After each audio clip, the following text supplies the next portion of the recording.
29 ಜಿಲ್ಲೆಗಳಲ್ಲಿ ಮಳೆಯ ಕೊರತೆ ಇದೆ. ಬರಗಾಲ ಫಿಕ್ಸ್. ನೋಡಿ, ರಾಜ್ಯದಲ್ಲಿ ಕುಡಿಯುವ ನೀರಿಗೂ ಕೂಡ ಹಾಹಾಕಾರ ಶುರುವಾಗಲಿದೆ.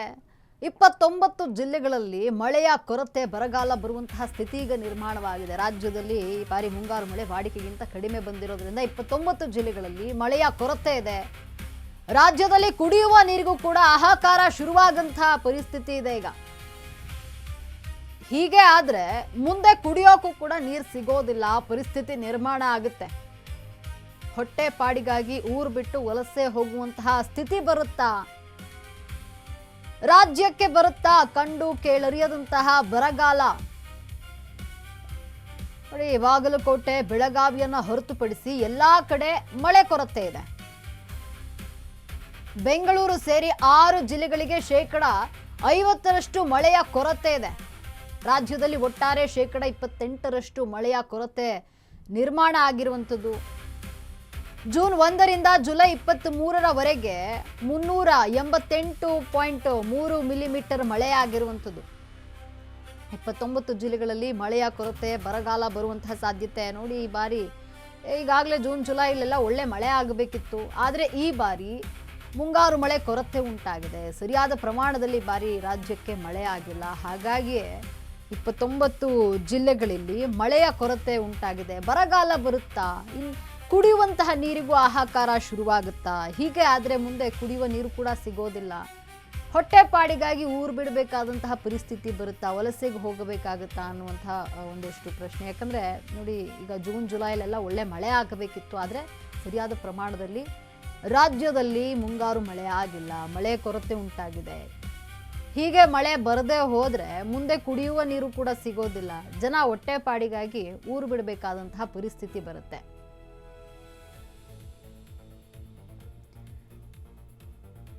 ಇನ್ನ ಎಲ್ಲೆಲ್ಲಿ ಎಷ್ಟೆಷ್ಟು ಮಳೆಯ ಕೊರತೆ ಇದೆ ಅಂತ ನೋಡೋದಾದ್ರೆ, ರಾಮನಗರದಲ್ಲಿ 86% ಮಳೆಯ ಕೊರತೆ ಇದೆ. ರಾಮನಗರದಲ್ಲಿ ಇನ್ನ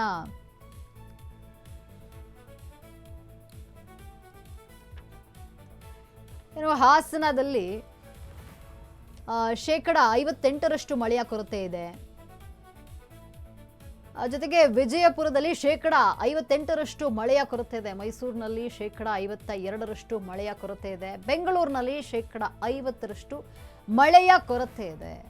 ಕಲಬುರಗಿಯಲ್ಲಿ 50% ಮಳೆಯ ಕೊರತೆ. ದಕ್ಷಿಣ ಕನ್ನಡದಲ್ಲಿ 30% ಮಳೆ ಕೊರತೆ ಇದೆ. ಉಡುಪಿಯಲ್ಲಿ 36% ಮಳೆಯ ಕೊರತೆ ಇರುವಂಥದ್ದು. ಇನ್ನು ಉತ್ತರ ಕನ್ನಡದಲ್ಲಿ 26% ಮಳೆಯ ಕೊರತೆ ಇದೆ. ನೋಡಿ, ಎಲ್ಲೆಲ್ಲಿ ಎಷ್ಟೆಷ್ಟು ಮಳೆ ಅಂತ ನೋಡೋದಾದರೆ, ಬೆಂಗಳೂರು, ಕಲಬುರಗಿ, ದಕ್ಷಿಣ ಕನ್ನಡ, ಉಡುಪಿ ಇಲ್ಲೆಲ್ಲ ಕೂಡ ಮಳೆಯ ಕೊರತೆ ಇರುವಂಥದ್ದು. ಅಂದರೆ 50%, 30% ಈ ರೀತಿಯಲ್ಲಿ ಮಳೆ ಕಡಿಮೆ ಇದೆ. ಒಟ್ಟು ರಾಜ್ಯದಲ್ಲಿ 28% ಮಳೆಯ ಕೊರತೆ ಇದೆ. ಸರಿಯಾದ ಪ್ರಮಾಣದಲ್ಲಿ ಈ ಬಾರಿ ಮುಂಗಾರು ಮಳೆ ಆಗಿಲ್ಲ. ಬೆಳಗಾವಿಯಲ್ಲಿ ಬಿಟ್ಟರೆ ಒಂದೆರಡು ಕಡೆ ಬಿಟ್ಟರೆ ಮಳೆ, ಎಲ್ಲ ಕಡೆ ಮಳೆಯ ಕೊರತೆ ಇರುವಂಥದ್ದು. ಸರಿಯಾದ ಪ್ರಮಾಣದಲ್ಲಿ ಮಳೆ ಆಗಿಲ್ಲ. ಹಾಗಾಗಿ ಮುಂದೆ ಕುಡಿಯುವ ನೀರಿಗೂ ಕೂಡ ಹಾಹಾಕಾರ ಉಂಟಾಗುವಂತಹ ಪರಿಸ್ಥಿತಿ ನಿರ್ಮಾಣ ಆಗಿಬಿಡುತ್ತೇನೋ. ಸರಿಯಾದ ಪ್ರಮಾಣದಲ್ಲಿ ಇನ್ನು ಮೇಲಾದರೂ ಮಳೆ ಆಗಿಲ್ಲ ಅಂದರೆ ಖಂಡಿತ ಇಲ್ಲಿ ಕುಡಿಯುವ ನೀರಿಗೂ ಕೂಡ ಹಾಹಾಕಾರ ಉಂಟಾಗುವಂತಹ ಸ್ಥಿತಿ ನಿರ್ಮಾಣ ಆಗುತ್ತೆ.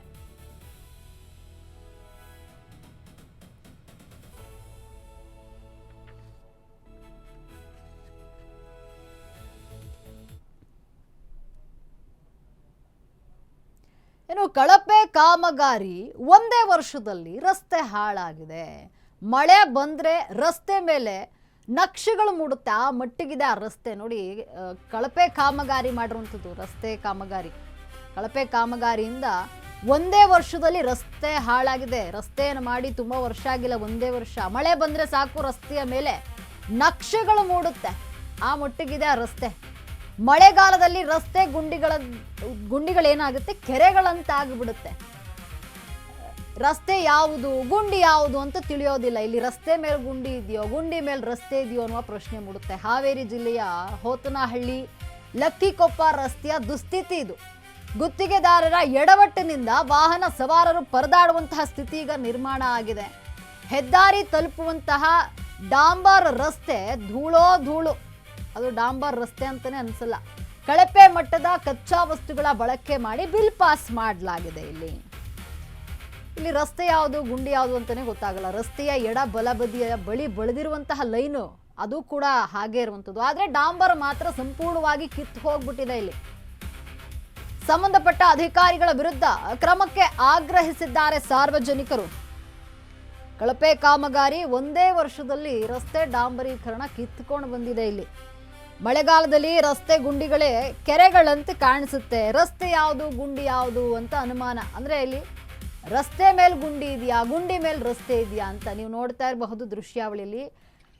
ಯಾವ ಮಟ್ಟಿಗೆ ಡಾಂಬರೀಕರಣ ಕಿತ್ಕೊಂಡು ಬಂದಿದೆ ಅಂತ. ಕೆರೆಗಳಂತ ಕಾಣಿಸ್ತಾ ಇದೆ, ಅಂದ್ರೆ ಸಣ್ಣ ಪುಟ್ಟ ಕೆರೆಗಳು ಇರುತ್ತಲ್ಲ ಹಾಗೆ ಕಾಣಿಸ್ತಾ ಇದೆ. ಆ ಮಟ್ಟಿಗೆ ಇಲ್ಲಿ ರಸ್ತೆ ಕಿತ್ತು ಹೋಗಿರುವಂಥದ್ದು, ಕಳಪೆ ಕಾಮಗಾರಿ ಆಗಿದೆ.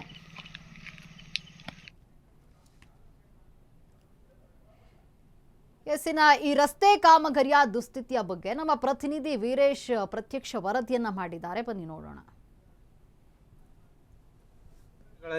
ಎಲ್ಲ ರಸ್ತೆಗಳು ಕೂಡ ಕಳಪೆ ಕಾಮಗಾರಿಯಿಂದ ಕೂಡಿದೆ.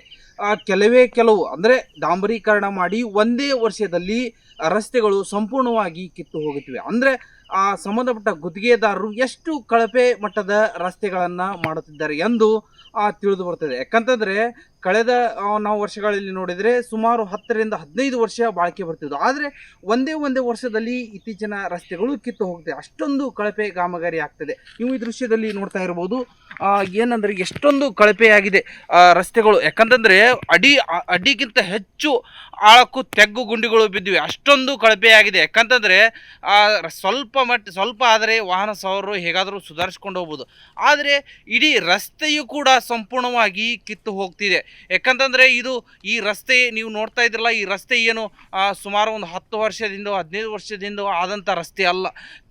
ಕೆಲವು ಒಂದೇ ವರ್ಷದಲ್ಲಿ ಆದಂಥ ಒಂದು ರಸ್ತೆ ಇದು.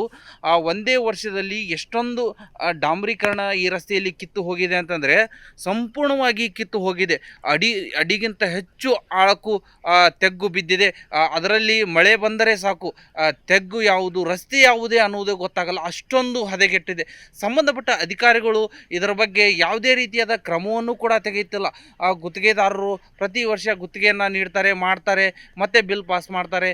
ಇದೇ ರೀತಿಯಾದಂಥ ಒಂದು ರಸ್ತೆಗಳ ಪರಿಸ್ಥಿತಿ ನಿರ್ಮಾಣವಾಗಿದೆ. ಇದಕ್ಕೆ ಸರಿಯಾದ ಒಂದು ಕ್ರಮ ಇಲ್ಲವೇ ಇಲ್ಲದಂತಾಗಿದೆ. ಯಾಕಂತಂದರೆ ಅವರಿಗೆ ಹೇಳೋರು ಕೇಳೋರು ಯಾರೂ ಕೂಡ ಇಲ್ಲದಂತಾಗಿದೆ. ಅಷ್ಟೊಂದು ಕಳಪೆಯಿಂದ ಇತ್ತೀಚಿನ ರಸ್ತೆಗಳು ಕೂಡ್ತಾ ಇವೆ. ಯಾಕಂದರೆ ಇವರಿಗೆ ಹೇಳೋರು ಕೇಳೋರು ಇಲ್ಲದೇ ಇರುವುದರಿಂದ ಇಷ್ಟೊಂದು ಕಳಪೆಯಾಗಿ ಕೂಡ್ತಾ ಇದೆ. ಸಂಬಂಧಪಟ್ಟ ಇಲಾಖೆ ಇದರ ಬಗ್ಗೆ ಹೆಚ್ಚಿನ ಕ್ರಮ ವಹಿಸಬೇಕು. ಅವರಿಗೆ ಮರು ಡಾಂಬರೀಕರಣ ಮಾಡುವಂಥ ಒಂದು ವ್ಯವಸ್ಥೆಯನ್ನು ಮಾಡಬೇಕು. ಆದರೆ ಅದನ್ನು ಯಾವುದನ್ನು ಕೂಡ ಮಾಡ್ತಾ ಇಲ್ಲ. ಆದರೂ ಕೂಡ ಅದಕ್ಕೆ ಏನು ಗುತ್ತಿಗೆದಾರರು ಕೂಡ ತಮ್ಮ ಹಳೆ ಚಾಳಿಯನ್ನು ಮುಂದುವರಿಸಿದ್ದಾರೆ. ರಸ್ತೆಯನ್ನು ಸುಧಾರಣೆ ಮಾಡದೆ ಕಳಪೆ ಕಾಮಗಾರಿಯನ್ನು ಮಾಡಿ ಬಿಲ್ ಪಾಸ್ ಮಾಡುವಂಥ ವ್ಯವಸ್ಥೆ ಏನಿದಾಗಿದೆ. ಈಗೇನು ಈ ರಸ್ತೆ ಹೇಳೋದಾದರೆ ಅಂದರೆ ಬಂಕಾಪುರ ಮಾರ್ಗವಾಗಿ ಒಂದು ಹೊಸಪೇಟೆ ಲೆಕ್ಕಿಕೊಪ್ಪ ಹೈವೇ ಅಂದರೆ ರಾಷ್ಟ್ರೀಯ ಹೆದ್ದಾರಿಯನ್ನು ಸೇರುವಂಥ ಒಂದು ರಸ್ತೆ ಇದು. ಈ ರಸ್ತೆ ಪರಿಸ್ಥಿತಿ ಇಲ್ಲಿನ ಹೇಳುತ್ತಿರೋದು. ಯಾಕಂತಂದರೆ ವಾಹನ ಸವಾರರು ನಿತ್ಯವೂ ಕೂಡ ಪರದಾಡ್ತಾ ಇರುತ್ತಾರೆ. ಯಾಕಂತಂದರೆ ಇದು ಇಲ್ಲಿ ಹೈವೇಕ್ಕೆ ತಲುಪುವಂಥ ಒಂದು ಸಣ್ಣ ದಾರಿ ಆದರೂ ಕೂಡ ಹತ್ತಿರವಾದಂಥ ಒಂದು ದಾರಿಯಾಗಿದೆ. ಆದರೆ ಇಲ್ಲಿ ಸಂಬಂಧಪಟ್ಟ ಇಲಾಖೆಯವರು ಇದರ ಬಗ್ಗೆ ಯಾವುದೇ ರೀತಿಯ ಕ್ರಮ ತೆಗೆದುಕೊಳ್ಳುತ್ತಿಲ್ಲ, ಮತ್ತು ಮರು ಡಾಂಬರೀಕರಣವನ್ನು ಮಾಡ್ತಾ ಇಲ್ಲ. ಈಗ ಇಷ್ಟೊಂದು ಒಂದು ರಸ್ತೆಗಳ ಪರಿಸ್ಥಿತಿ ಈ ಥರ ನಿರ್ಮಾಣವಾಗಿದೆ. ಈಗ ನೀವು ನೋಡಿದ್ರಿ ಈ ದೃಶ್ಯದಲ್ಲಿ ರಸ್ತೆಯ ಪರಿಸ್ಥಿತಿ ಹೇಗಿತ್ತು ಅನ್ನೋದ್ರ ಬಗ್ಗೆ. ಯಾಕಂದರೆ ಎಲ್ಲ ಹಾವೇರಿಯಲ್ಲಿ ಸಾಕಷ್ಟು ರಸ್ತೆಗಳ ಒಂದು ಪರಿಸ್ಥಿತಿಯು ಕೂಡ ಇದಾಗಿದೆ. ಯರುಂಗೌಡ ಪಾಟೀಲ್, ಅಶೋಕ ನ್ಯೂಸ್, ಹಾವೇರಿ.